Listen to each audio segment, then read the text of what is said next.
ஆயாச்சு. ஒரு 1000 கொடுங்க.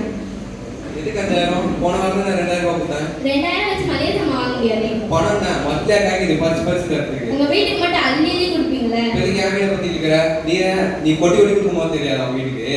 இப்ப எதுக்கு என்னோட வீடு எடுக்கிறீங்க? நீ தான் ஃபர்ஸ்ட் என் வீட பத்தி இருக்க. சரி இப்ப காசை கொடுக்க முடியுமா முடியாதா? முடியாது. மதியானம் சாப்பாடு கிடைக்காது.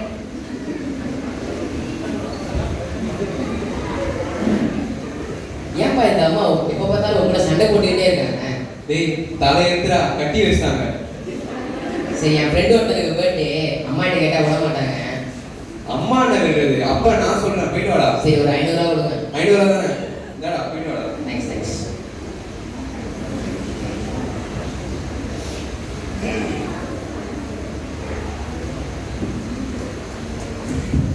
ஏன்பா நீங்க ரெண்டு பேரும் அவங்க சண்டை போட்டுக்கிட்டே இருக்கீங்க? ஏய் நானா சண்டை போடுறேன்? மாமா தானே என்கிட்ட வந்து சண்டை போடுறா. சரி அது இருக்கட்டும், நாளைக்கு பேரண்ட்ஸ் மீட்டிங் டே வந்துருங்க. ஏய் நானே தலைவலி இருக்கேன். போடா உங்க அம்மா கிட்ட கேட்கலாம் போடா. நாளைக்கு பேரண்ட்ஸ் மீட்டிங் டே வந்துருங்க.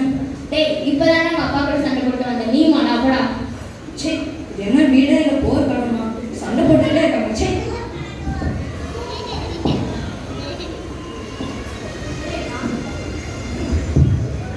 டேய் நாளைக்கு வேற பேரண்ட்ஸ் மீட்டிங் டே வேற இருக்கு. நீ வேற மார்க் ரொம்ப கம்மியா எடுத்து வச்சிட்டு என்ன பண்ண போற?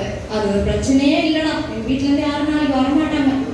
ஆமா இப்பெல்லாம் ஏன் மார்க் கம்மியா எடுக்கிற நீ? அது வீட்ல சண்டை போட்டுக்கிட்டே இருக்காங்க. என்னால கான்சென்ட்ரேட் பண்ணியே படிக்க முடியல. அதெல்லாம் விஷயமா? அதெல்லாம் நடக்கிறதானே. எடுத்து படி போட முடியும் நம்மளால. ஆமாண்டா நம்ம படிச்சாதானே நம்ம லைஃப்ல சக்சஸ் ஆக முடியும். கரெக்டா நான் எல்லாரும் படிக்க ட்ரை பண்றேன்டா.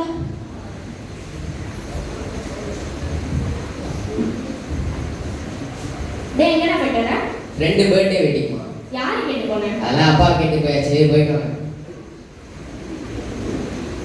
யாரை கேட்டாங்க பர்த்டே பார்ட்டி காமிச்சீங்க? யாரை கேட்கணும்? ஏன் போய் ஏன் யார் அர்த்தம்? நான் எங்க வேணாலும் இருப்பேன். கேட்க நீ யாரு? உங்களை தான் அவன் கேட்டு போறான். என்னதான் கேட்டு போறேன்? நீ வந்த வரப்பு தான் கேட்டு போறான். உங்க ஏதாவது காரை கிட்ட சொன்னாதான் நீங்க கேட்பீங்க. கடவுள்னு சொன்னாலே போயிட மாட்டேன். பங்கு சமயத்துலாம் போயிருந்துருவேனா? உங்களுக்கு அவ்வளோ தூரம் ஆயிடுச்சா? உங்க எல்லாம் உலகத்துக்கு எல்லாருக்கிட்ட சொன்னாதான் உங்களுக்கு புரியும். வாங்க ஃபாதர். ஃபாதர் வந்தது தெரியாம என்ன சொல்றது? சாரி ஃபாதர், நீங்க வர தெரியாத சண்டை போட்டோம். எல்லாம் நைட் சண்டை போட்டோம். பரவாயில்லப்பா, நான் அதுவும் மனசில் வச்சுக்கல. ஆனால் நீங்கள் ஒன்று மனசில் வச்சுக்கணும். உங்களோட செயல்கள் வந்துட்டு உங்கள் குழந்தைங்களோட எதிர்காலத்தையும் அவங்களோட மனதையும் பாதிக்குது. நீங்கள் தான் உங்கள் குழந்தைங்களோட கண்ணாடி.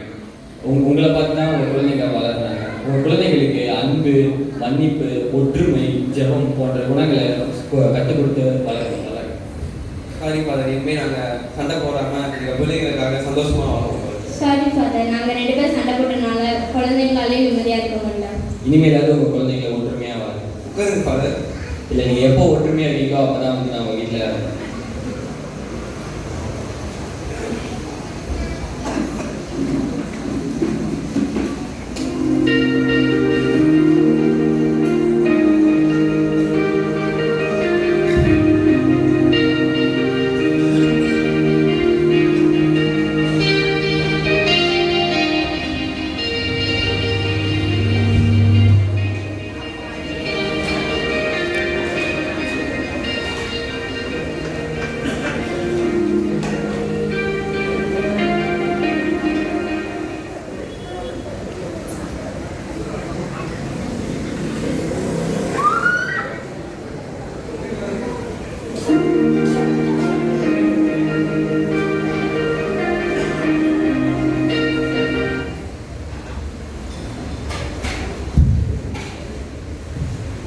இப்போதான்ப்பா நம்மளுக்கு முதல்ல குடும்பம் மாதிரி இருக்கு.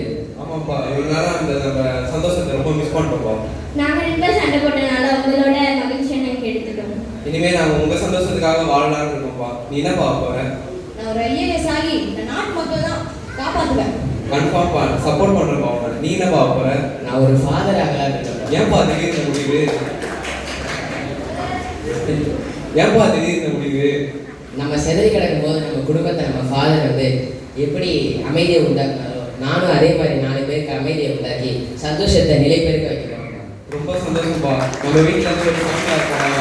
நன்மையான ஆசீர்வாதம் நிறைய கிடைக்கும். ரொம்ப சந்தோஷம். சப்போர்ட் பண்ணுறோம். குடும்பம் என்பது இறைவன் மையமாக இருக்கும் ஒரு சிறிய திருச்சபை. ஜெபம் அதன் மூச்சாகவும் அன்பு அதன் மொழியாகவும் இருக்க வேண்டும். தியாகமும் பொறுமையும் குடும்பத்தின் தூண்கள். தன்னை விட்டு கொடுக்கும் மனம் குடும்பத்தை வலுப்படுத்தும். பிள்ளைகளுக்கு முன் மாதிரியாக வாழ்க்கையை ஒரு போதனையாக இருக்க வேண்டும். சொல்வதை விட செய்வதிலே உண்மை தெரியும். மன்னிப்பு வழங்கும் இடமாக இருக்க வேண்டும். இன்று நாம் நம் பெற்றோரை அன்புடன் கவனித்துக் கொள்வதை பார்த்து வளரும் நமது பிள்ளைகளும் அவர்கள் பெற்றவர்களை பார்த்து கொள்ள வேண்டும் என்ற மனநிலையை தூண்டும்.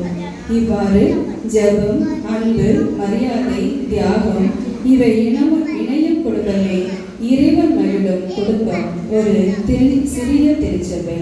நன்றி, வணக்கம்.